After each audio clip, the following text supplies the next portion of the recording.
Assalomu alaykum. Men Asaka bolalar sog'lomlashtirish oromgohi 2-guruh yetakchisi Abdurahimov Abdullohman. Yetakchi kim?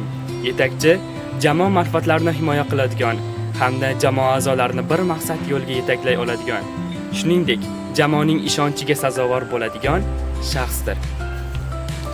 Yetakchi boshqaruv uslubiga ko'ra 3 turga bo'linadi: avtoritar, demokratik hamda liberal. Avtoritar uslubida yetakchi tomonidan qarorlar qabul qilinadi hamda jamoa a'zolari ijrochi sanaladi.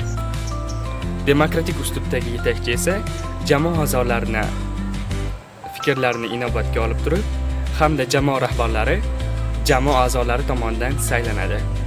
Liberal uslubdagi yetakchi esa unda jamoa a'zolari bemalol ishtirok etadi hamda jamoa a'zolarining tashabbuskorligi hamda ularning yaratuvchanligiga alohida e'tibor beriladi.